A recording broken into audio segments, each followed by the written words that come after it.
예수선교회 설교방송 시간입니다. 오늘 설교방송은 2021년 부활절을 맞이하여 신약성경 누가복음 24장 36절부터 49절의 말씀을 가지고 부활하신 주님이 제자들에게 나타나 사명을 주시다라는 제목으로 예수선교회 조은찬 목사님의 설교가 있겠습니다.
사도신경 암송하심으로 신앙 고백 드리겠습니다.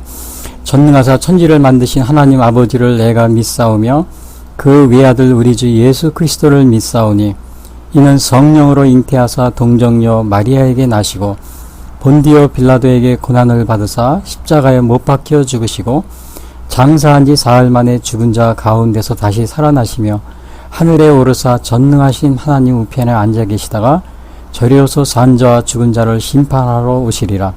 성령을 믿사오며 거룩한 공회와 성도가 서로 교통하는 것과 죄를 사하여 주시는 것과 몸이 다시 사는 것과 영원히 사는 것을 믿사옵나이다. 아멘.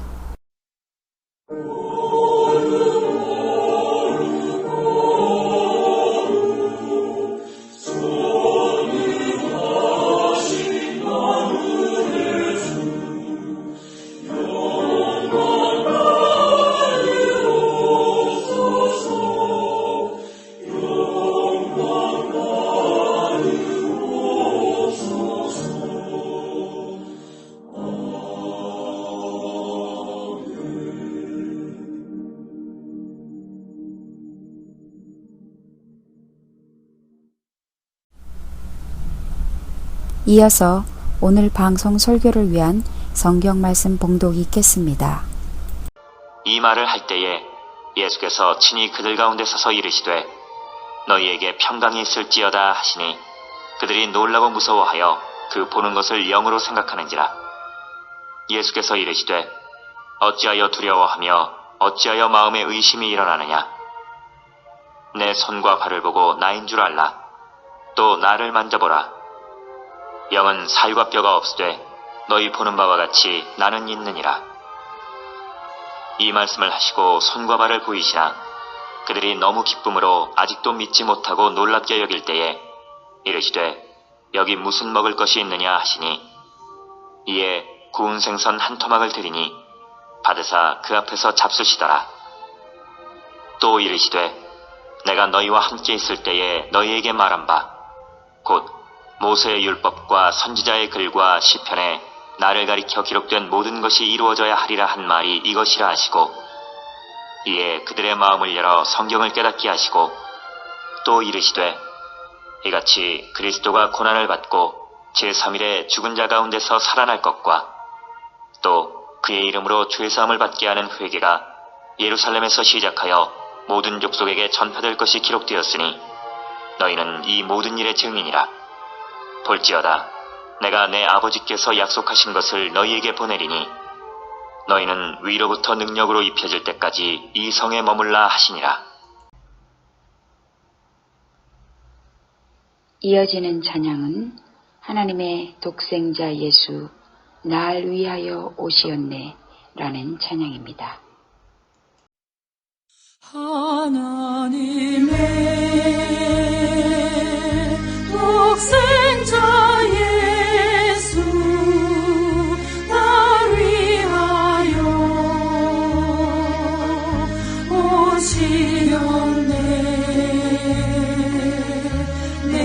모든 죄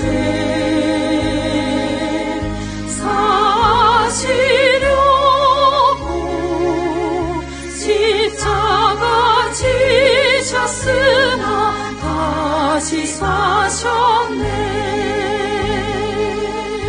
살아계신 주 나의 참된 소망 두려움이 사라지네.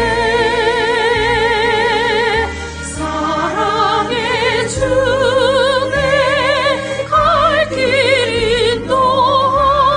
인도하니 내 모든 삶의 기쁨 늘 충만하네.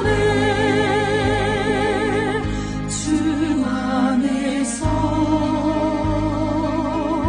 거듭난 우리 기뻐하며 찬양하리. 가슴 속에 넘치는 것이 우리의 가는 길에 소망 넘치네. 살아계신 주 나의 참된 소망 두려움이 사라지네.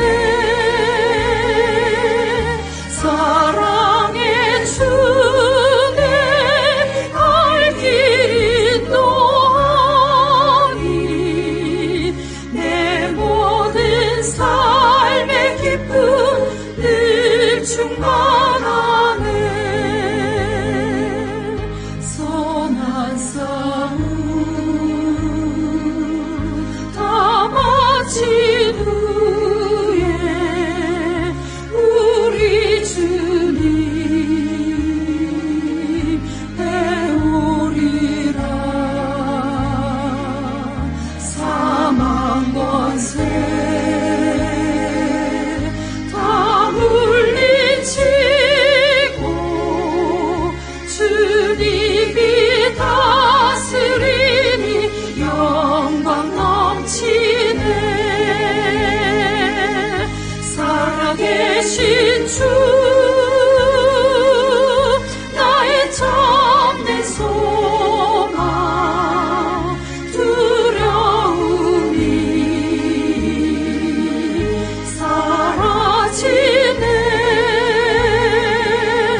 사랑의 주내 갈 길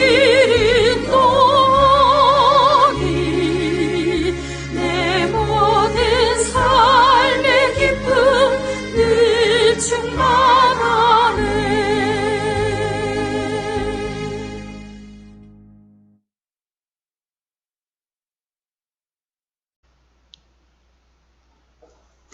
예, 오늘 전해드릴 말씀은 부활절을 맞이해서 신약성경 누가복음 24장 36절부터 49절 말씀 가지고 부활하신 주님이 제자들에게 나타나 복음 전파의 사명을 주시다라는 제목으로 말씀드리겠습니다. 자, 어느덧 추운 겨울이 지나고 2021년도 따뜻한 4월 부활절을 맞이하게 되었습니다. 자, 대부분의 사람들은 이 예수님의 부활을 그 예수님의 동정녀 탄생과 마찬가지로 이 비과학적이라고 믿지 않으려고 합니다. 저도 어렸을 때, 처음 믿었을 때, 이것을 굉장히 부활이나 동정녀 탄생 이거에 대해서 의심을 많이 했습니다. 왜냐하면 과학적이 아니라고 이렇게 생각을 했기 때문에 이렇게 제가 의심을 했는데 아마 오늘날도 많은 사람들이 아마 그런 비슷한 그런 생각을 가지고 있을 겁니다. 믿지 않는 사람들은요. 그러나 이제 제가 그 믿음이 자라면서 또 창세기와 출애굽기 구약 성경을 읽으면서 특별히 그 출애굽기에 보면은 그 모세가 이스라엘 백성들을 이끌고 애굽에서 나올 때 그 바로 왕이 내보내주지 않으니까 10가지 재앙을 이렇게 보여줍니다. 10가지 재앙, 뭐 나일강이 피로 변한다든지 아니면 개구리 재앙, 뭐 메뚜기 재앙, 또 갑자기 하늘이 어두워지는 어둠의 재앙, 그리고 마지막 10번째는 그 애굽의 모든 장자들이 다 죽는 그러한 재앙. 제가 그런 걸 보고서는 이게 하나님의 이 초자연적인 능력, 이러한 것들은 이렇게 하나님에게는 이러한 능력을 행하는 것은 아무것도 아니구나. 그러한 것을 제가 이렇게 보고 믿지 않을 수가 없게 된 겁니다. 그래서 특별히 이것은 그 출애굽에 나오는 그 마지막에 그 애굽의 장자들이 죽는 그러한 그 재앙은, 물론 이제 그것 때문에 이스라엘 백성들이 다 모세가 그 애굽을 나올 수 있게 되었지만요. 그 장자가 죽는 재앙은 그 이스라엘 백성들이 그 날을 기념해서 유월절로 지키고 있습니다. 근데 지금 거의 뭐 3,000년이 넘었잖아요. 3,500년. 그러니까 그 3,500년 동안 그것을 기념하면서 유월절로 지키고 있다는 사실은 그 과거에 그 출애굽할 때 그 기적들이 거짓이 아니었다는 겁니다. 역사적인 그러한 사건이었다는 것을 확증해주고 있는 그런 놀라운 일들입니다. 자, 우리가 이러한 그 하나님의 기적을 볼 때 예수님의 그 부활, 그 다음에 뭐 예수님의 동정녀 탄생, 그리고 이제 신약 성경에 보면 예수님의 수많은 치유, 뭐 이적, 그 기사가 있는데 그 중에서 뭐 물 위를 걸으시고 폭풍을 또 잔잔케 하시고 또 죽은 자를 살리고요. 이런 거는 하나님한테는 아무것도 아닌 그런 겁니다, 이게. 특별히 저도 그 요한복음 읽다가 어느 날은 제가 요한복음 읽다가 가나안 혼인잔치가 있잖아요. 거기서 예수님이 물로 포도주를 변하게 하는 그 이적, 그 이야기가 있는데 그것도 제가 처음에는 어떻게 갑자기 항아리에 물을 붓는데 어떻게 그것이 갑자기 포도주가 돼? 제가 그것도 많은 여러 가지 의심을 했었어요. 그런데 제가 그것도 출애굽기를 읽다가 그게 아니구나. 그런 이게 의심을 버릴 수 있게 됐습니다. 그러면 출애굽기에 보면은 그때도 이제 모세가 바로 왕한테 갈 때 하나님이 뭐라고 그랬냐면은 내 지팡이를 던져라. 그럼 뱀으로 변할 것이다. 실제로 뱀으로 변했어요. 모세가 그걸 모세한테 하나님이 했을 때, 그리고 손을 가슴에 집어넣자 빼니까는 문둥병이 이렇게 손에 걸려서 나온 것도 있고요. 그리고 바로 앞에 가서 그걸 행하라고 그럽니다. 그러면서 만약에 그 기적을 믿지 아니하거든 내가 나일강물을 조금 떠다가 컵이나 이렇게 그릇에 떠다가 바로 앞에서 땅에다 부으라. 그러면 그 부은 물이 바로 피로 변할 것이다. 그래서 출애굽기 4장 9절에 나옵니다. 그들이 이 두 이적을 믿지 아니하면 네 말을 듣지 아니하거든 너는 나일강물을 조금 떠다가 땅에 부으라. 내가 떠온 나일강물이 땅에서 피가 되리라. 그냥 물이 붓는 순간에 피가 되는 겁니다. 여러분, 예수님이 항아리에 가나안 혼인잔치에서 물을 항아리에 갖다 부어라 그랬잖아요. 갖다 붓는 순간에 포도주로 되는 거, 그거 아무것도 아닙니다.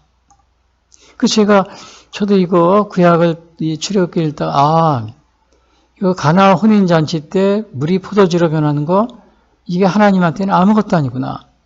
이미 출애굽 때 이 모세가 하나님이 명령을 했어요. 바로가 믿지 아니하거든 두 이적을 믿지 아니하거든 내가 나일강물을 그릇에 떠다 바로 앞에서 땅에 부으라. 그러면 그 물이 피로 변할 것이다. 여러분, 항아리에 포도주가 떨어졌는데 가나안 잔치에서 예수님이 항아리에 물을 부어라. 그러면 그 물이 포도주로 변할 것이다. 포도주가 될 것이다. 뭐가 다릅니까, 이게? 그러니까 제가 이런 걸 보고서 하나님의 이 기적은 이거는 하나님은 정말 기적은 우리가 의심할 이유가 없다는 것을 제가 확신하게 되었어요. 그래서 성경에도 보면은 이런 말이 납니다. 그 창세기 누가복음 1장 37절에도 그 마리아가 그 동정녀 탄생을 알려줘요. 천사가 와서. 그러니까 마리아가 안 믿어요. 그러니까 그 천사가 뭐라고 그랬냐면요. 대저 하나님의 창세기 누가복음 1장 37절 대저 하나님의 모든 말씀은 능하지 못하심이 없느니라. 마리아가 이르되 주의 여정이오니 말씀대로 내게 이루어지이다 하며 천사가 떠나니라. 그러니까 이 마리아도 동정녀 탄생에 대한 이야기를 천사가 전해줬을 때 안 믿었어요. 그러니까 천사가 대저 하나님의 모든 말씀은 능하지 못하심이 없느니라. 또 아브라함에게도 비슷한 얘기가 있어요. 물론 아브라함은 그 사라는 동정녀 탄생 아니지만 그 나이가 뭐 거의 100세가 나도록 나이가 늙도록 늙어서도 자녀가 없어요. 자녀가 없는데 그 하나님 천사가 지나가다가 저 아브라함과 사라에게 그러면 내년 이맘때에 사라에게 이제 아기가 있을 것이다. 이렇게 얘기를 하니까 믿지 않았어요. 근데 그 창세기 18장 14절에 보면은 천사가 그럽니다. 여호와께 능하지 못한 일이 있겠느냐? 기한이 이를 때 내가 네게로 돌아오니 사라에게 아들이 있으리라. 그러니까 이거 결국 이거 하나님의 이러한 기적들, 부활도 기적이잖아요. 이러한 기적들은 이 믿음이 없이는 믿을 수가 없다는 겁니다. 부활도 마찬가지예요. 결국 부활도 믿음이 없이는 이 부활을 이해하지 못한다는 거예요. 우리가 그 세상적으로 얘기하는 그 과학적인 판단, 그런 것으로 우리가 하나님의 기적을 이해할 수가 없습니다. 하나님의 초자연적인 능력, 이거를 뭐 이성 과학적인 그러한 것으로 우리 인간의 과학적인 그러한 것으로 이해할 수가 없는 겁니다. 과학을 초월한 거니 이게 완전히 그 초자연적인 그 하나님의 초자연적인 능력입니다. 그 부활도 마찬가지예요. 그 부활에 관한 이야기는 그 마태, 마가, 누가, 요한복음 모두 공통적으로 나오는데요. 물론 이제 고린도전서에서도 사도 바울이 부활에 관해서 얘기하고 있지만 오늘은 제가 그 누가복음에 나오는 부활 이야기를 제가 전해드리려고 합니다. 그 누가복음을 간단히 소개하면요. 누가복음은 이 안디옥 출신의 의사인 그 유다. 근데 유다는 헬라 사람이었어요. 이방인이었어요. 의사였습니다. 의사. 그리고 바울이 2차, 3차 전도 여행 때 같이 동행을 했는데 그 바울의 동행을 했기 때문에 바울의 영향을 많이 받았습니다. 그리고 이 의사 출신이기 때문에 그 아주 예수님의 부활에 관해서도 의사의 입장에서 아주 사실적인 이야기를 합니다. 여러분, 의사가 사람을 볼 때 그 보는 눈이 굉장히 아주 정확합니다. 아픈지 안 아픈지, 저 사람이 무슨 병이 있는지 없는지 그런 걸 정확하게 판단하는 게 의사입니다. 그래서 의사의 입장에서 이 예수님의 부활이 진짜인지 가짜인지 이 다른 사람보다 더 정확하게 판별을 할 수가 있는 그런 능력이 있다는 것은 우리가 다 인정을 할 수밖에 없는 거죠. 의사가 뭐 가짜 진단서 이런 걸 쓰겠습니까? 쓸 확률이 낮죠. 그래서 의사의 입장에서 예수님의 부활, 의사가 볼 때 이 부활이라는 것이 얼마나 정말 믿음이 없는 사람이 볼 때 황당무계하다 이렇게 생각하겠어요. 황당한 이야기다 이렇게 생각하겠죠. 근데 이 의사인 누가가 그 예수님의 부활에 대해서 오늘 누가복음에 이렇게 썼다는 것은 이 이야기, 예수님의 그 부활 이야기가 뭐 정말 거짓이라거나 아니면 꾸며낸 이야기가 아니라는 것을 우리가 이 누가복음에 나와 있는 이 부활 이야기를 통해서 우리가 더 확신을 가질 수가 있습니다. 다른 복음서보다도요. 자, 이 누가복음에는 예수님의 그 십자가 죽음, 그 다음에 예수님의 십자가 죽음 이야기가 있고요. 그 다음에 아리마다 요셉이 예수님의 이제 시신을 가져다가 바위에 판 동굴에 장사를 지내는 이제 그러한 그 장면이 나옵니다. 그리고 나서 바로 이 부활 이야기가 나옵니다. 부활 이야기가요. 그 이제 부활에 대해서 가장 자세하게 기록된 것이 아마 요한복음 같아요. 그리고 물론 이제 누가복음도 이렇게 마태나 마가복음에서는 간단하게 언급을 했어요. 근데 누가복음에는 좀 자세히 나와 있고요. 근데 이제 이 부활에 대해서 앞에서도 제가 말씀드렸지만 많은 사람들이 이거를 의심을 하기 때문에 지금도 보면은 많은 부정적인 이야기가 전해지고 있어요. 그 대표적인 게 뭐냐면 환영설이라는 게 있습니다. 환영설. 이거는 뭐냐면 예수님의 부활한 모습을 본 것이 아니고 환영을 본 것이다. 이렇게 얘기하는 경우요. 그 다음에 기절설이 있습니다. 예수님은 완전히 죽으신 게 아니고 기절했는데 나중에 무덤에 가서 이렇게 보니까 다시 이제 정신이 깨가지고 그냥 걸어 나가셨다. 이게 기절설입니다. 그리고 도둑설은 예수님의 제자들이 예수님의 그 시체를 몰래 훔쳐가지고 왔다. 이게 도둑설입니다. 신화설은 뭐냐면 당시의 그 고대 근동에는 예수님의 부활과 같은 많은 부활 신화가 있다. 그래서 예수님의 그 부활도 그 신화 중에 하나이다. 이런 식으로 그래서 정말 예수님에 대한 이 부활에 대한 많은 부정적인 이야기가 전해지고 있습니다. 특별히 마태복음에는 다른 복음서에는 그런 얘기인데 마태복음에는 그 무덤을 지키던 군인들이 예수님의 시체가 없어졌잖아요. 그러니까 대제사장들한테 가서 보고합니다. 예수님이 부활했다 얘기하니까 그 대제사장과 장로들은 뭐예요? 이 사람들은 어떻게든지 예수님을 깎아내리려고 하는 그런 사람들입니다. 그 사람들 입장에서 볼 때 예수님이 부활했다. 그러면 이게 자기들한테 이게 좋지 않다고 생각한 거죠. 그래서 군인들한테 돈을 주고서 그것도 많이 줬다고 그랬어요. 돈을 많이 주어서 밤에 예수님의 제자들이 와가지고 시체를 훔쳐갔다. 이렇게 말하라고 군인들한테 이렇게 소문을 퍼뜨리라고 얘기를 합니다. 그래서 마태복음 28장에 그런 얘기가 나와요. 마태복음 28장에 보면은 28장 11절에 보면은 여자들이 갈 때 경비병 중 몇이 성에 들어가 모든 된 일을 대제사장들에게 알리니 그들이 장로들과 함께 모여 의논하고 군인들에게 돈을 많이 주며 이르되 너희는 말하기를 그의 제자들이 밤에 와서 우리가 잘 때에 예수님을 도둑질하여 갔다 하라. 만일 이 말이 총독에게 들리면 우리가 권하여 너희로 근심하지 않게 하리라 하니 군인들이 돈을 받고 가르친 대로 하였으니 이 말이 오늘날까지 유대인 가운데 두루 퍼지니라. 이게 바로 뭐냐면 도둑설입니다.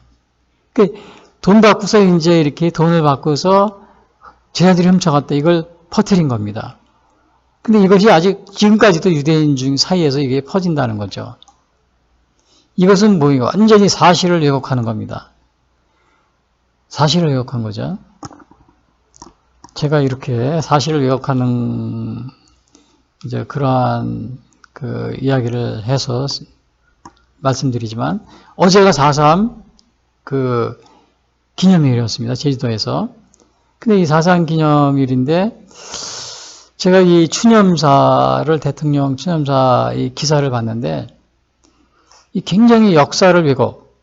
예수님의 부활은 뭐예요? 사실을 왜곡해서 도둑질해 갔다. 이렇게 퍼뜨리니까 사람들이 그걸 믿는 거예요. 4.3 사건 또 이렇게 얘기하는데 대통령이 추념사를 보니까 굉장히 역사를 왜곡했다는 역사를 왜곡해서 이거를 계속 퍼뜨리면은 사람들이 그걸 믿게 되죠. 예수님의 부활을 이렇게 왜곡을 해가지고 사실 왜곡을 해가지고 퍼뜨려가지고 오늘날도 그걸 믿는 사람이 있으니까요.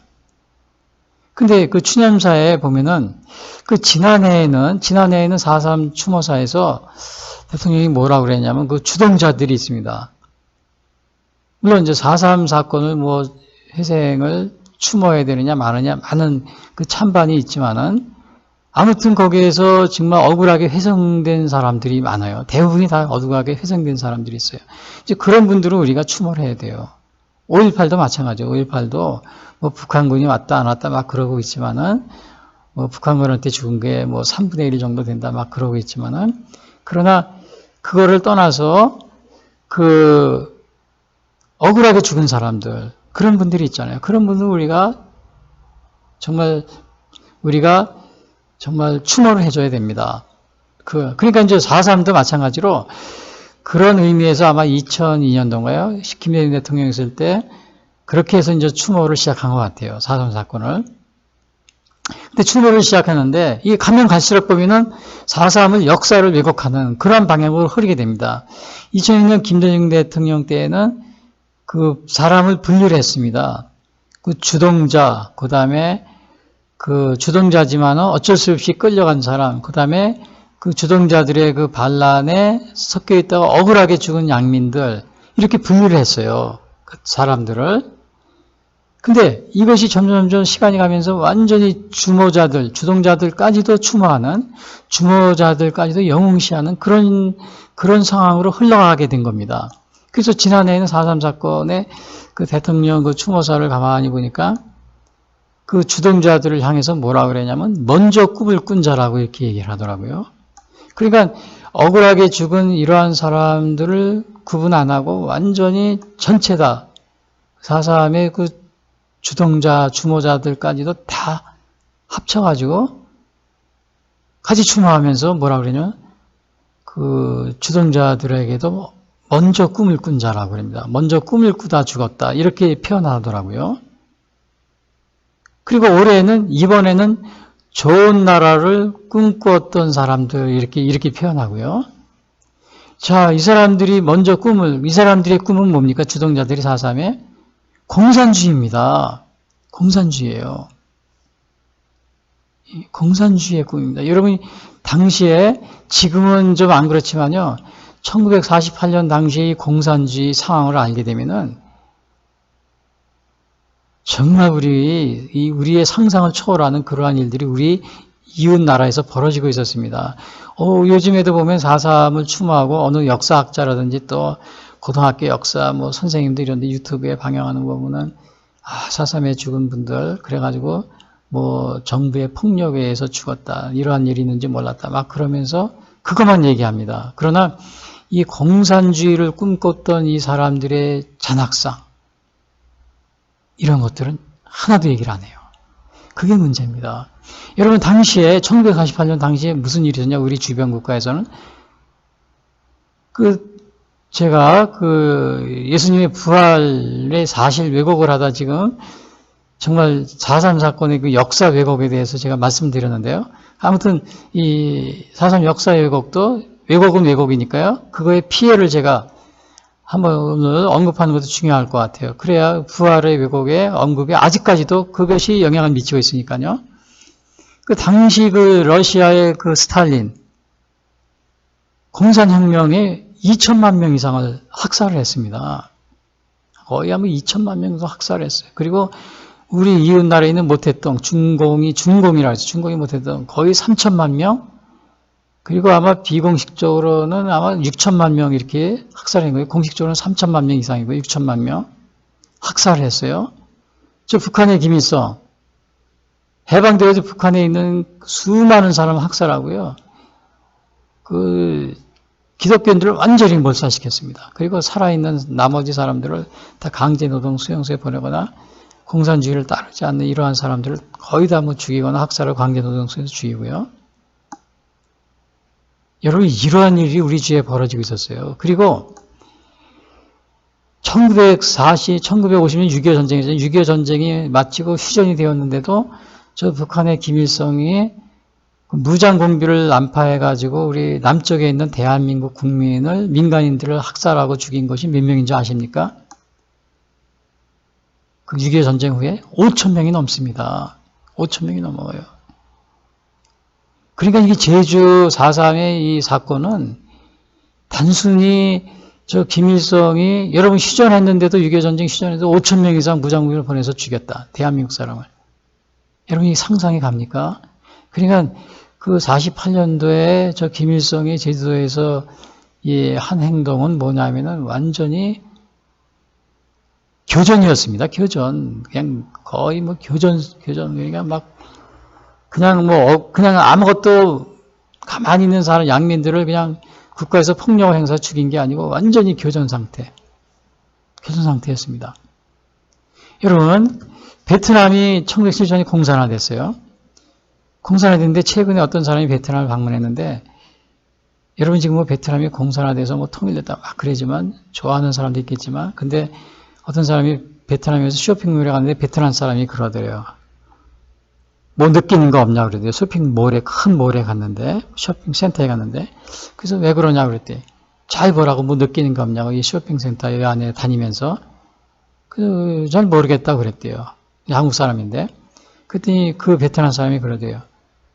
우리가 여기 다니면서 볼 때 나이 든 사람을 보는 노인들이 얼마 없다는 것을 보지 않느냐고 그러더래요.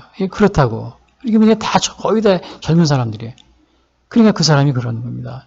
베트남이 그 공산화로 통일되었을 때 실제적으로 학살당한 사람 뭐 한 200~300만 명 되고요. 100만 명은 보트피플 돼가지고 저 해외로 도망가고 100만 2~300명은 학살당하고 그 자리에서 그리고 나머지 한 1000만, 900만 명 정도, 1000만 명 정도는 그걸 학살을 하면은 그것이 전 세계에 알려지니까 어떻게 했냐면은 그 사람들을 따로 이렇게 뭐 수용소나 아니면 이런 데로 보내가지고는 이렇게 학대를 하는 거죠. 따로 학대를 해가지고 제명에 못 살게 해서 다 죽였다는 겁니다.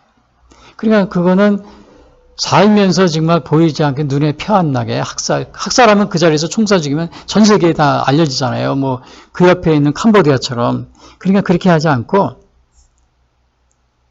그냥 살기 어렵게 그냥 이렇게 학대를 해가지고 죽였다는 겁니다. 한 군데 이렇게 어느 일정한 곳에 이렇게 몰아가지고. 뭐 북한으로 말하면 강제노동수용소. 북한에도 강제노동수용소에서 수많은 사람들이 죽어갔잖아요. 학대해서 죽이는 겁니다. 그거는 살인이 학살을 해서 그 자리에 죽이는 것이 아니고 그렇게 하면 덜 국제적인 여론에 이렇게 학살했다고 여론에 휩쓸리지 않으려고 그렇게 머리를 쓴 거죠. 여러분 이게 공산주의 국가였습니다. 공산주의 국가. 근데 그 제주 4.3 사건 주동자들이 공산주의자들인데 이 사람들이 뭐 먼저 꿈을 꾼 자라고 표현을 하더라고요. 문재인 대통령이 그 추모사에서. 그러면은 그 꿈이 뭡니까? 공산주의의 꿈을 꿔가지고 뭐 베트남처럼 1000만 명을 죽이는 꿈, 그 다음에 스탈린처럼 2000만 명을 죽이고 모 대통령처럼 6천만 명을 죽이고 김일성처럼 해방 후에 기독교인들 완전히 다 그냥 하나도 남김없이 교회고 다 없앴으니까 그 북한에 있던 처음에는 아마 수많은 사람을 숙청했을 거예요. 적폐천상이라. 김일성이 쓴 게 반동분자입니다. 근데 오늘날 지금 대한민국에서는 적폐청산이라고 그게 반동분자 숙청하는 거 비슷한 용어예요.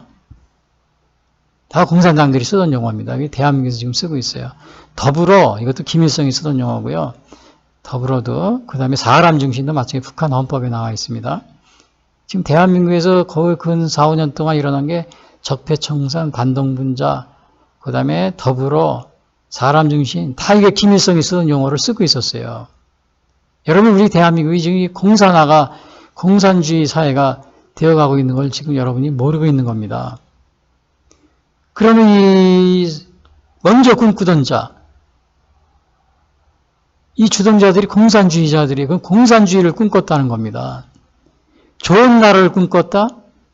올해는 추도사에 올해는 좋은 나라를 꿈꿨던 자들이 억울하게 국가 폭력이 죽었다 이렇게 표현합니다. 이 주동자들을 좋은 나라가 꿈꾼 겁니까? 공산주의 국가였습니다. 공산주의 국가.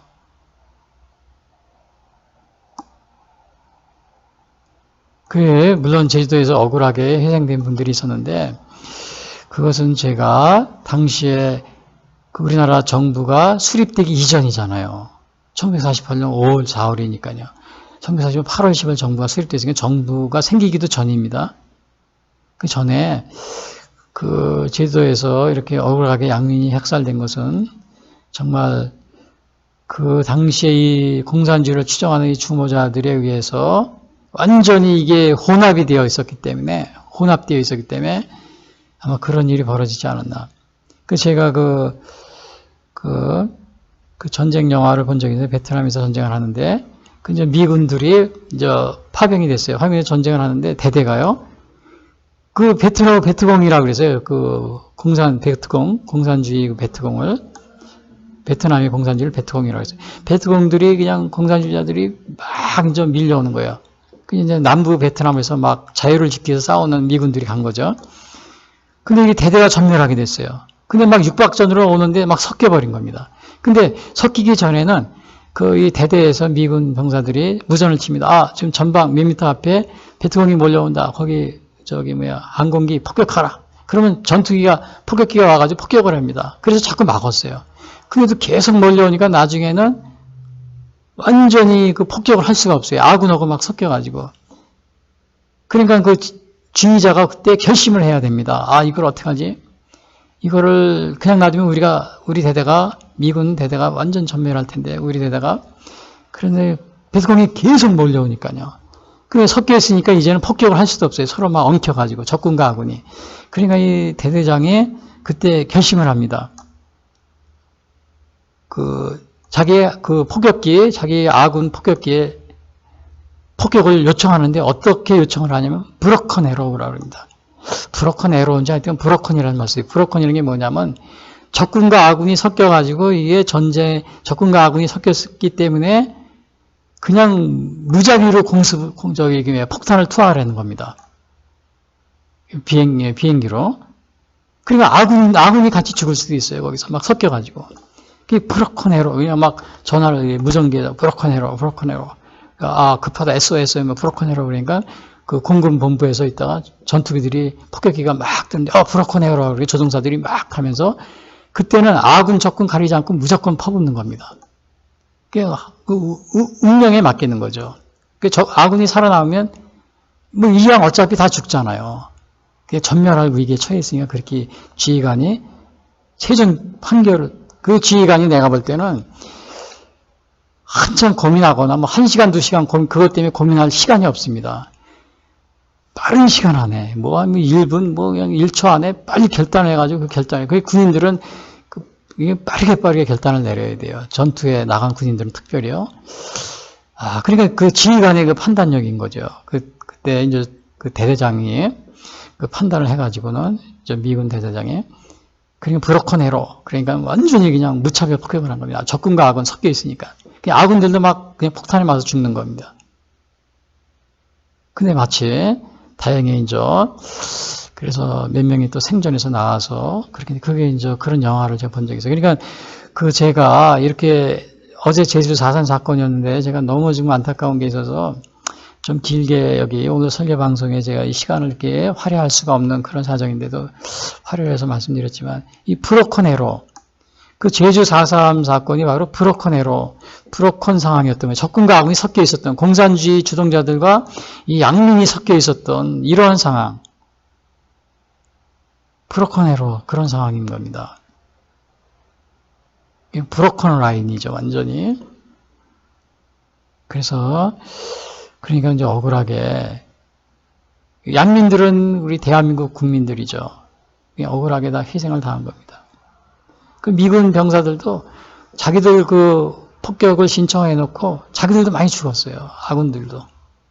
어쩔 수가 없었어요. 완전히 그렇진 전멸이니까요. 그래서 아마 당시에 우리나라 제주 4.3 사건 사태 때도 지휘관들이 전쟁 중에는 이거 오래 끌 수가 없어요. 지휘관들이 아마 신속한 판단력을 이렇게 브로컨 에러를 이렇게 한 것이 아닌가. 제가 그 영화를 보면서 그런 생각이 들었습니다. 사실 또 제주 4.3 사건의 나중에 역사적 기록을 보면 그것이 거의 확실합니다. 주동자들이 다 북한으로 도망을 갔고요. 또 북한에 가서 김일성이 아주 그냥 열사 칭호를 받습니다. 훈장도 받고요. 그래서 먼저 꿈꾸던 자들, 이런 표현을 문재인 대통령이 했는데, 이건 굉장히 역사를 왜곡하는, 또 좋은 나라를 꿈꾸던 자들, 좋은 나라가 공산주의 국가였습니다. 그 사람들이 꿈꾸던 거는. 그러면 당시에 스탈린과 모태똥과 김일성, 베트남, 캄보디아 이런 나라. 근데 여러분 우리가 이런 걸 가지고 뭐라 그러냐면은 이러한 거를 가지고 뭐라 그러냐면 어떤 이념 의상이라고 그러더라고요. 심지어는 목사님들도 뭐 이념 의상에 빠졌다. 그 다음에 그 제주 4.3을 어떤 분이 역사학자가 역사 고등학교 선생님이 얘기하면서 이념 때문에 이렇게 많이 죽였다. 그 이념 때문에 이렇게 많이 죽였다 하면서 이제 그런 얘기를 하는데 그 역사 그 교사분도 보니까는 이 제주 4.3의 이러한 그 배경이란 거는 공산주의자들의 그 폭동의 배경은 전혀 얘기 안 하고 그냥 죽은 거 얘기만 하면서 이념 때문에 이렇게 국가가 폭력을 했다. 아주 이렇게 얘기를 하는데 여러분 이게 이러면 이런 걸 생각을 해봐야 돼요. 이것이 이념 때문입니까? 아니면 자유를 위한 투쟁입니까? 여러분 생각해 보세요. 저 미국에서 남북전쟁이 일어났어요. 노예 해방을 위해서. 여러분 그게 이념을 위한 전쟁입니까? 이념 전쟁입니까? 그게? 노예 해방이라는 이 자유를 위해서 싸운 겁니다.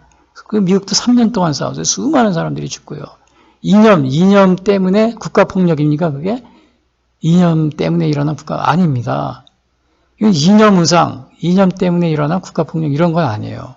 자유를 위한 전쟁입니다. 자유. 공산주의자들이 인간의 자유를 말살하고 또 빼앗기 때문에 그 자유를 위한 투쟁입니다. 근본적으로. 그 이념이라는 아주 그런 틀에 넣어가지고 뭐 이념 우상이다 그래가지고 이렇게 비판하는 분들이 있는데 근본적으로 이게 자유를 위한 투쟁이에요. 왜 미국에서 남북전쟁 3년 동안 노예 해방을 위해서 싸웁니까? 이념을 위해서 싸운 겁니까? 아닙니다. 자유를 위해서 싸운 거예요. 제주 4.3도 바로 그런 자유를 지키기 위한 커다란 맥락에서 공산주의 침략을 막아내고 자유를 지키기 위한 그러한 하나의 그러한 싸움인 겁니다. 투쟁인 겁니다. 그 자유가 아니면 죽음을 달라 그러지 않아요. 자유를 위해서 우리의 목숨까지도 바치는 그 6.25 전쟁도 마찬가지고요. 그래서 오늘 제가 이렇게 역사, 예수님의 부활에 대한 왜곡을 얘기하다 보니까 제주 4.3의 역사 왜곡에 대해서 말씀드렸는데, 아무튼, 이렇게 왜곡을 하니까 그 부활이 뭐라고 그러냐. 예수님의 부활이 군인들이 돈을 받고 거짓말을 퍼뜨리니까 그것이 마태복음 28장 15절에 군인들이 돈을 받고 가르친 대로 하였으니 이 말이 오늘날까지 유대인 가운데 두루 퍼지니라. 뭐 3,500년 동안 그게 퍼지는 거예요. 유대인들 사이에. 유대인들이 6월절을 지키면서 예수님의 부활이 거짓말이야. 거짓말. 6월절은 지키면서요. 지금 그러고 있는 겁니다. 그러니까 얼마나 이게 우리가 저 안타까운 일입니까? 오늘 제주 4.3도 자꾸 이런 식으로 뭐 먼저 꿈을 꾼 자들을 주동자들을요. 이렇게 미화하고 그다음에 좋은 나라를 꿈꾸던 자들이라고 이렇게 주동자들을 미화하고 표현하면은 역사 왜곡이 되는 겁니다. 역사 왜곡이 돼가지고 마치 2년 때문에 국가 폭력을 일으킨 것처럼 국가가 뭐 폭력을 벌였다 이런 식으로요. 이러한 것들은 다 자유를 위한 투쟁입니다. 그리고 당시에 그 우리 주위에 뭐 중국, 뭐 러시아, 지금 다가온 소련이었죠. 그 다음에 캄보디아, 베트남, 우리 많은 국가들이 이 공산주의로 인해서 굉장히 살벌했습니다. 살벌했어요. 그런 상황을 고려를 해야 돼요, 여러분들이. 완전히 제주도는 그냥 브로커네로, 그냥 전선이 없는, 아군과 적군이 전선이 없는 그런 상황으로 되어버렸던 겁니다. 무장 봉기로 인해서. 그래서 이제 오늘 그래서 부활 왜곡을 제가 얘기하다 보니까 제주 4.3 어제 그런 추모식을 보고 사실 저도 그 제주 4.3 역사 왜곡이죠. 부활 왜곡하듯이. 그래서 제가 부활절 설교 준비하면서 제주 4.3 그 추모식 그런 거를 기사를 보고 그러다 너무 정말 마음이 산란해가지고 정말 밤새도록 나라를 걱정하면서 잠을 이루지 못했어요. 지금 아침에 이 부활절 이렇게 잠을 거의 뜬 눈으로 밤을 새웠는데, 그리고 이제 부활절 제가 이렇게 설교 방송하게 됐지만요. 그래서 이제 이렇게 아무튼 이렇게 왜곡을 한다는 것은, 이게 거짓말을 퍼뜨린다는 것은 이게 정말 우리가 이런 오늘날에는 보면은 아주 거짓이 사실처럼 되고 또 진실이 거짓처럼 되고 막 이런 게 막 그렇게 되는 세대예요. 참 분별하기가 굉장히 어렵습니다. 분별하기, 특히 대한민국 역사 같은 게 특히 더 그래요. 굉장히 분별하기 어려워요. 오늘 이제 본문 이제 들어가겠는데요. 누가복음의 부활 이야기의 그 특이점은 엠마오로 가는 두 제자가 부활하신 주님을 만나는 그러한 이야기가 자세히 기록이 되어 있습니다. 다른 복음서에는 그게 없어요. 그리고 나서 이제 그 두 제자가 제자들한테 와서 얘기를 하는데 그때 예수님이 나타납니다. 그것이 오늘 그 제자들 11제자에게 나타난 그런 이야기가 오늘 누가복음 36절부터 49절까지 있습니다. 그래서 오늘 누가복음 35절부터 먼저 37절 보면 여기에 무슨 얘기가 있냐면 제자들이 그 부활하신 주님이 나타나자 귀신을 보는 것으로 착각해서 무서워서 떠났다. 그런 모습이 나옵니다. 그런 장면이 나옵니다. 35절부터 37절에 그런 장면이 나와요. 37절에 보면 이 말을 할 때 예수께서 친히 그들 가운데 서서 이르시되 너희에게 평강이 있을지어다 하시니라. 여기서 예수님이 문을 열고 들어오셨다 이런 말이 없어요. 그냥 그들 가운데 서서 이르시되 이렇게 나와 있어요. 근데 이것이 요한복음 20장 19절에 보면 어떻게 나오냐면요. 이날과 안식 후 첫날 저녁 때 제자들이 유대인들을 두려워하여 모인 곳에 문들을 닫았더니 그랬어요. 닫았다고 그랬거든요. 닫았다는 것을 NIV나 킹제임스는 locked 이렇게 완전히 닫은 거로 나옵니다. locked라는 말 썼어요. 원어에도 보면 그런 표현이 되어 있고요. 그러니까 예수께서 오사 가운데 서서 이르시되 그래서 이것을 보고 많은 사람들이 예수님이 시간과 공간을 초월하신다 이렇게 생각을 하게 되었습니다. 물론 이것이 문을 열고 들어왔다, 조용히 들어왔다, 조용히 들어올 수도 있는 거죠. 열려 있다면요. 근데 여기서는 요한복음에서는 문이 잠겨 있는 걸 락드라고 왜 잠궜냐면은 유대인들을 두려워하여 모인 곳에 문들을 닫았더니 그랬어요. 그러니까 실제로 이것을 아마 문고리를 걸어 잠갔을 가능성이 있습니다. 왜냐하면 무서워하고 떠는데 문고리 안 걸었을 리가 없죠. 근데 거기에 예수님이 들어오니까 그 제자들이 깜짝 놀란 겁니다. 왜냐하면 유령으로 생각한다 그래서 왜냐 37절이니까 그들이 놀라고 무서워하여 그 보는 것을 영으로 생각하는지라. 근데 영이 여기서는 마태복음에서는 유령 이렇게 쓰죠. 마태복음에서는 유령, 고스트가 사실 유령이거든요. 귀신. 우리 한국말로는 귀신이죠. 그렇게 표현됩니다. 그러니까 그것으로 어떻게 문이 잠겨있는데도 들어오고 또 죽었던 분이 어떻게 다시 우리 앞에 나타나느냐. 그러니까 유령으로 생각한 겁니다. 그러니까 이게 완전히 두려워하는 거죠. 두려워하는데 예수님이 그럽니다. 38절에. 예수께서 이르시되 어찌하여 두려워하며 어찌하여 마음에 의심이 일어나느냐. 근데 사실은 이렇게 죽었던 분이 갑자기 살아나면 두려워하지 않을 분이 있습니까? 두려워하죠. 여러분 가족 중에서도 누가 어느 분이 아버지 어머니 돌아가셨다. 근데 그 아버지 어머니가 내가 잠자는데 방에 갑자기 나타났다. 그럼 두려워하지 않을 사람이 누가 있습니까? 두려워하죠. 근데 예수님은 이것이 그냥 갑자기 나타난 것이 아니고 살아서 다시 부활하셔서 나타난 겁니다. 물론 우리의 어머니 아버니가 돌아가셨는데 부활하실 일은 없지만요. 만약에 가정을 한다면 그렇다는 얘기죠. 그리고 그러니까 이게 제자들이 37절, 33절, 37절에서는 35절, 37절에서는 제자들은 부활하신 주님이 나타나자 귀신을 보는 것으로 착각하여 무서워 떨은 겁니다. 그리고 두 번째는 뭐냐면 부활하신 예수님이 인간과 똑같은 육체를 가지시고 음식도 드셨다는 사실입니다. 그러니까 부활하신 예수님이 우리 사람과 같은 육체를 가지시고 또 음식도 드셨다. 그게 39절, 43절에 나옵니다. 귀신과는 다르게 살과 뼈가 있고 음식도 있어요. 음식도 잡수셨다. 그것이 특이한 점입니다. 그래서 이제 그것이 39절에 보면 이런 말이 있어요. 내 손과 발을 보고 나인 줄 알라. 또 나를 만져보라. 영은 살과 뼈가 없을 때 너희 보는 바와 같이 나는 있느니라. 그 부활하신 주님에게 손과 발이 있어요. 내 손과 발을 보고 또 나를 만져봐라. 영은 살과 뼈가 없을 때 너는 보는 것 같이 나는 있느니라. 그러니까 예수님은 완전히 우리 그 살아있는 인간과 똑같은 그 전의 모습 그대로 다시 살아나셨다는 것을 우리에게 여기서 확인시켜주고 있습니다. 그래서 심지어는 그 요한복음에 보면 도마가 의심합니다. 도마가 난 믿을 수가 없다고. 그래서 도마가 뭐라 그랬냐면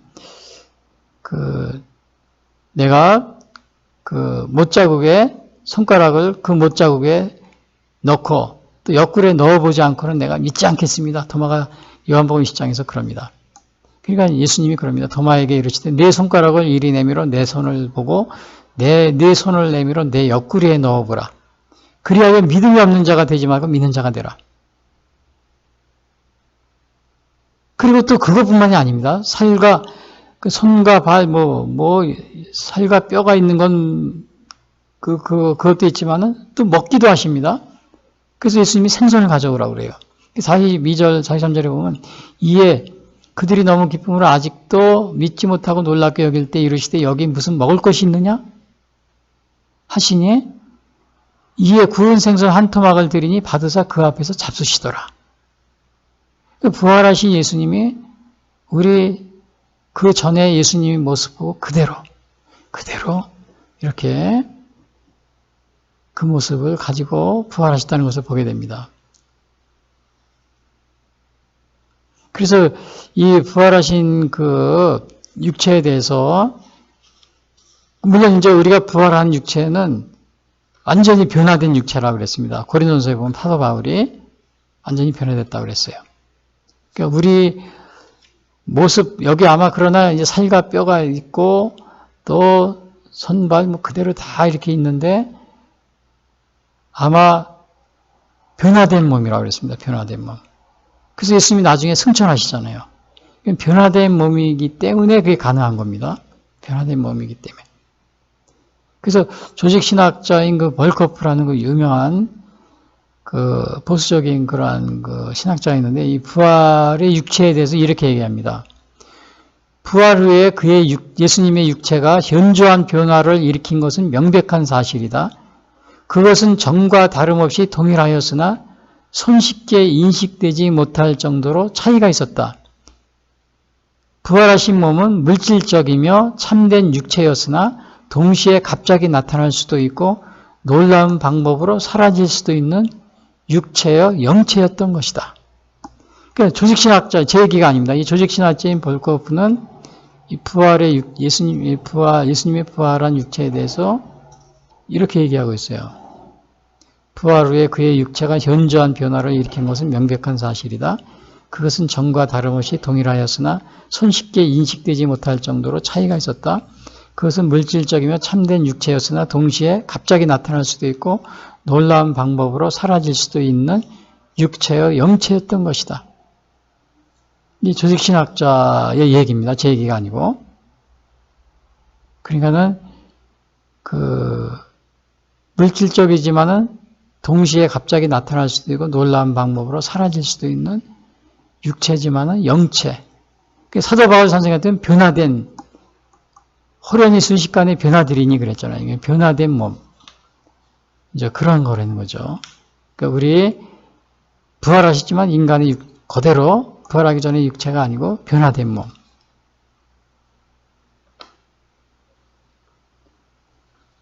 그리고 세 번째는 뭐냐면요. 세 번째 나와 있는 오늘 누가복음 1사장에 나오는 부활에 대해서 나와 있는 게 뭐냐면은 첫 번째는 뭐라 그랬냐면요.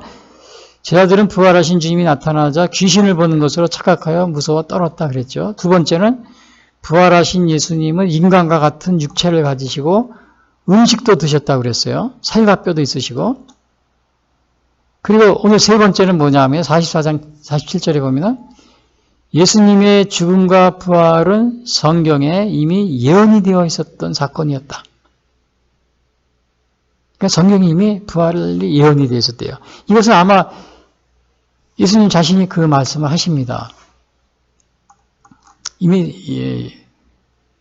예언이 되어 있었던 것을 얘기합니다. 그 44절에 보면 이런 말씀하세요. 또 이르시되 내가 너희와 함께 있을 때 너희에게 말한 바 곧 모세의 율법과 선지자의 글과 시편에 나를 가리켜 기록된 모든 것이 이루어져야 하리라 한 말이 이것이라 하시고, 그 예수님의 부활이 이미 그 율법과 선지자의 글과 시편에 예수님의 부활에 대해서 얘기를 하고 있었다는 것을 여기서 다시 또 예수님이 말하고 계십니다.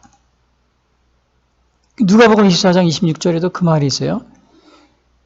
이에 모세와 모든 선지자의 글로 시작하여 모든 성경에 쓴 바 자기에 관한 것을 자세히 설명하시니라. 그 엠마오 길에서 두 제자를 만나서 하신 얘기입니다. 이에 모세와 모든 선지자의 글로 시작하여 모든 성경에 쓴 바 자기에 관한 것을 자세히 설명하시니라. 그래서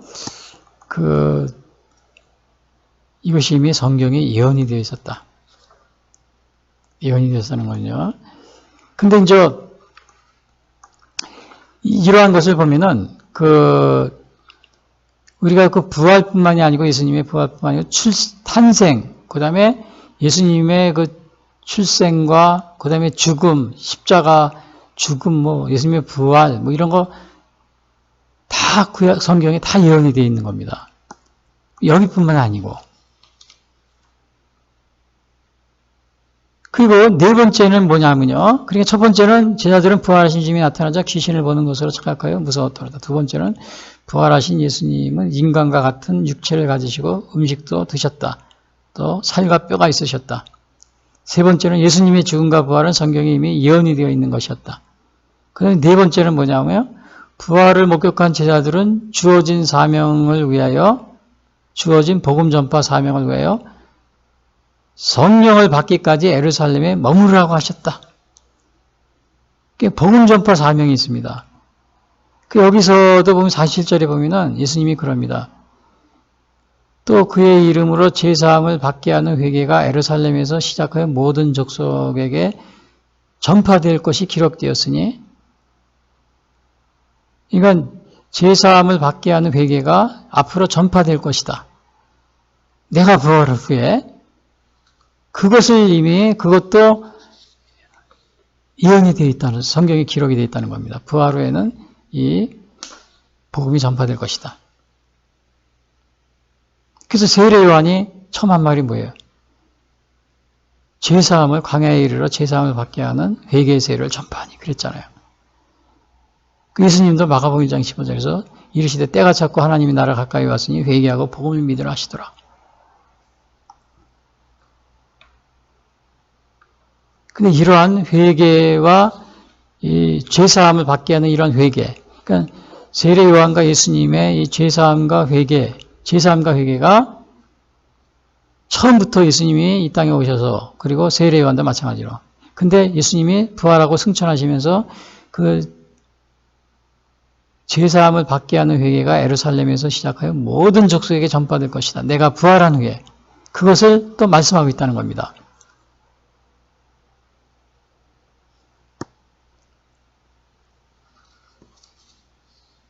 근데 이제 이것이 그러한 복음을 전파하기 위해서 예수님이 마지막 네 번째로 한 게 뭐냐면, 부활을 목격한 제자들은 주어진 사명을, 복음 전파 사명을 위하여 성령을 받기까지 예루살렘에서 머무르라고 하시는 겁니다.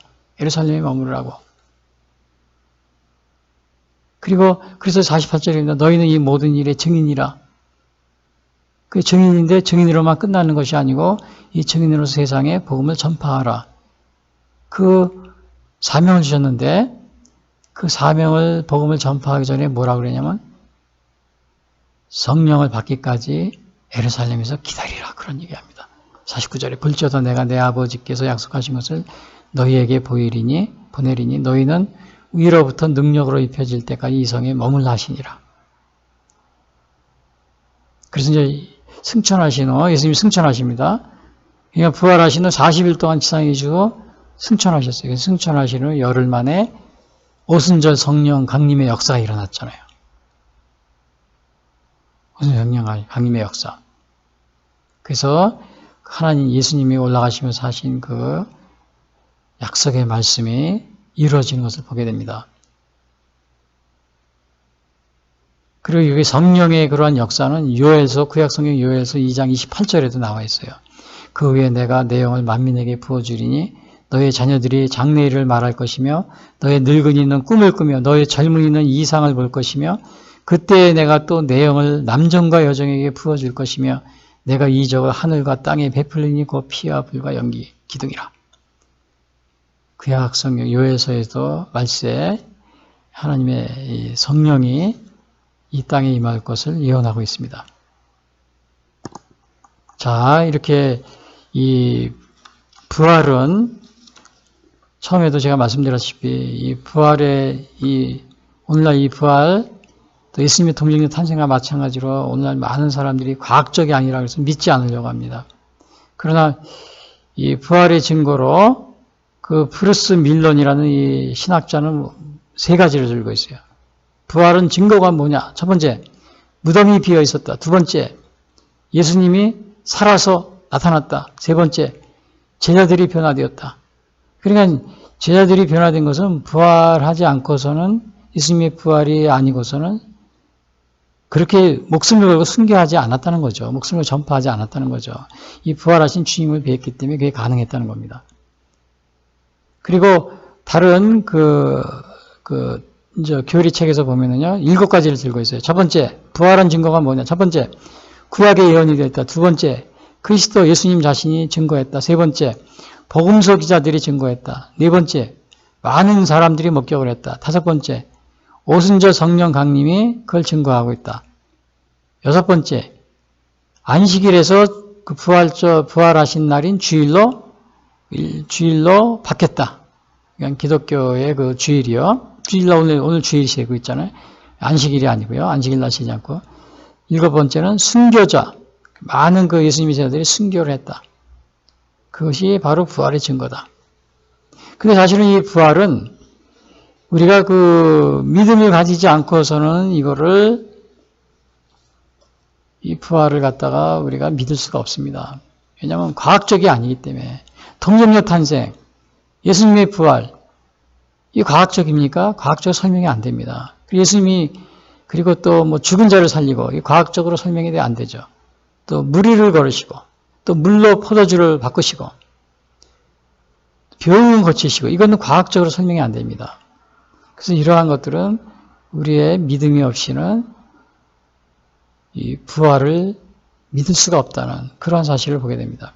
그것은 제가 앞에서도 얘기했지만은 이거보다 또 출애굽기 같은 경우는 정말 10가지 재앙, 애굽에서 나올 때 모세가 행한 10가지 재앙, 그런 것은 뭐 놀라운 기적이지 않습니까? 그리고 홍해수를 가르는 기적.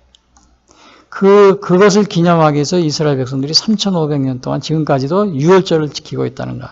사실 그것은 뭐냐면 그 과거의 그 기적들이 뭐냐면은 하나님의 기적이 역사적인 사실이었다는 것을 확인해 주는 그런 겁니다. 지금까지도 그 유월절을 지키고 있어요. 그것이 거짓이 아니고 역사적 사실이었다는 걸 확인해 주는 거예요. 근데 그러한 기적을 행하신 하나님이 이 땅에 오셔서 죽은 자를 살리시고, 동정녀에 탄생하시고, 부활하시고, 그리고 무리를 걸으시고, 500례의 기적, 물고기 5개와 물고기 5마리와 빵 2개로 5,000명을 먹이시고, 이런 거는 아무것도 아닙니다. 이런 기적은 아무것도 아니에요. 그래서 우리가 이러한 기적들은 부활도 마찬가지지만 믿음이 없이는 우리가 이거를 믿을 수가 없는 거짓이라고 보는 그렇게 생각할 수밖에 없는 그러한 것입니다.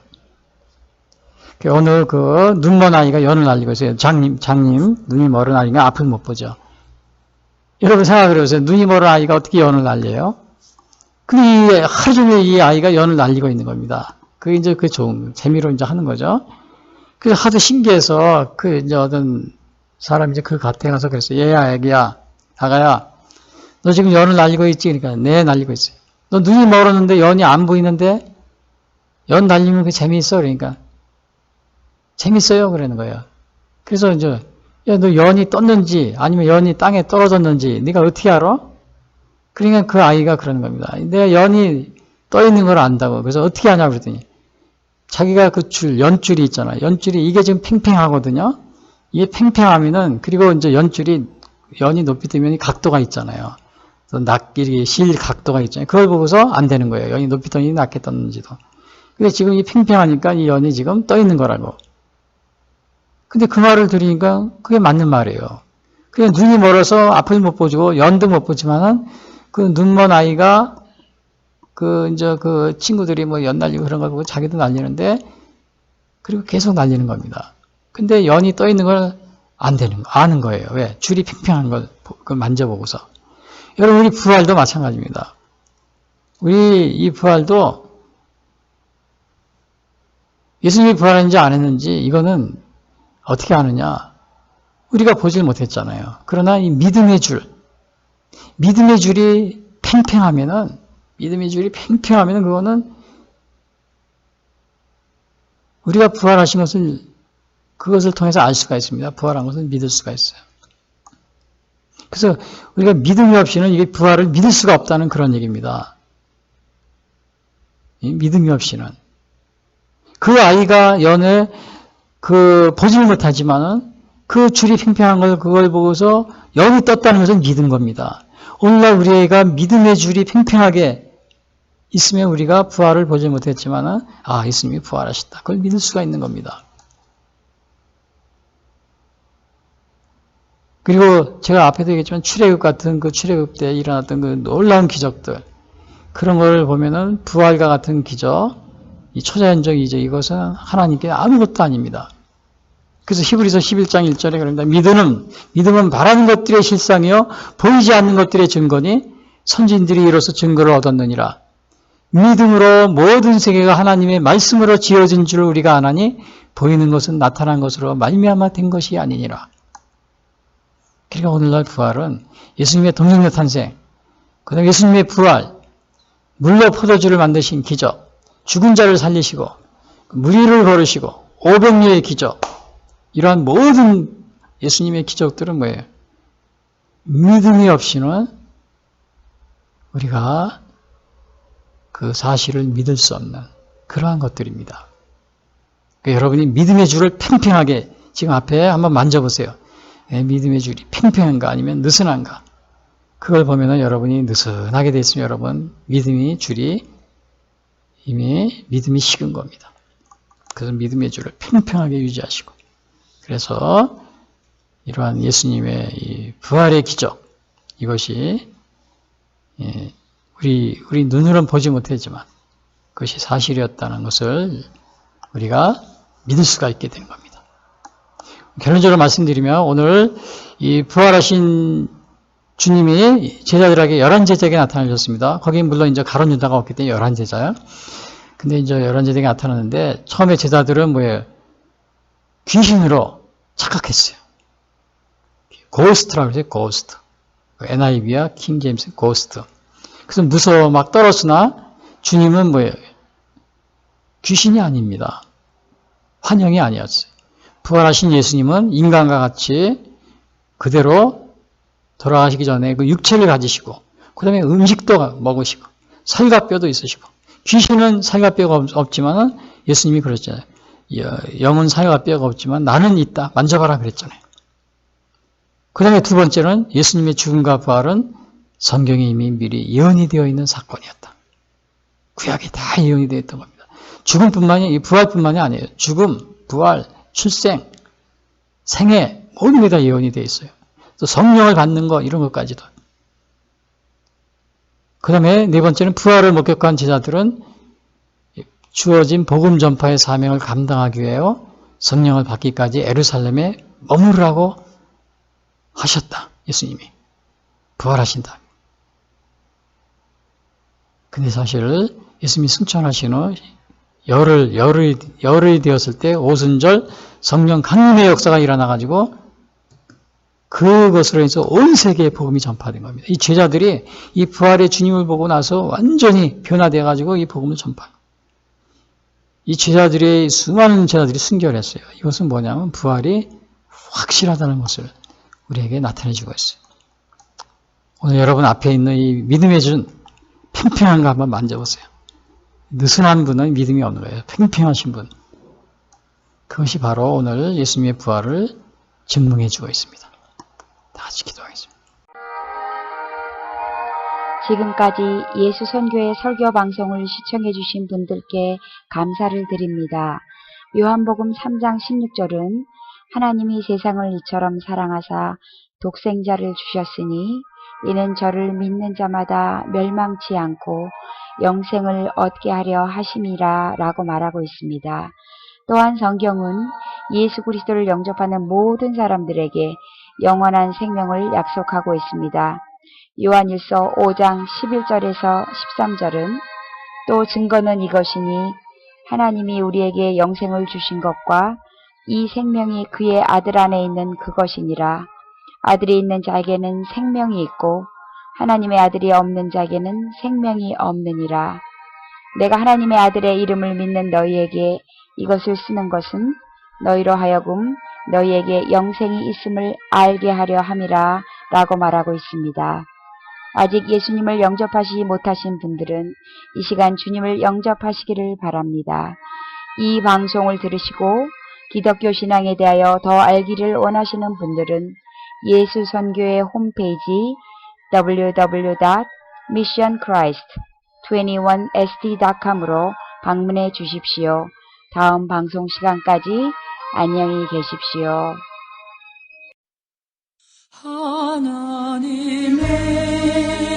하나님의 독생자 예수 날 위하여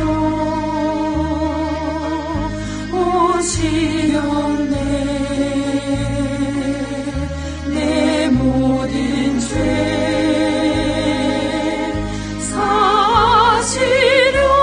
사시려고 십자가 지셨으나 다시 사셨네. 살아계신 주 나의 참된 소망 두려움이 사라지네. 사랑의 주내 갈 길 인도하니 내 모든 삶의 기쁨 늘 충만하네. 주 안에서 거듭난 우리 기뻐하며 찬양하리. 가슴 속에 넘치는 것이 우리의 가는 길에 소망 넘치네. 살아계신 주 나의 참된 소망 두려움이 사라지네. 사랑의 주내 갈 길 인도하니 내 모든 삶의 기쁨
이름 거룩하사 주님 나라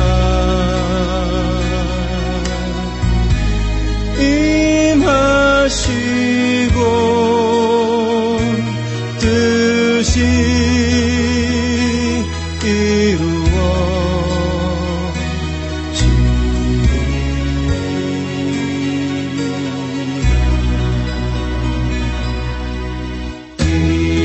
일용할 양식 주시고 우리들의 큰 죄 다 용서하옵시고 또 시험에 들게 마시고 악에서 구원하소서. 대개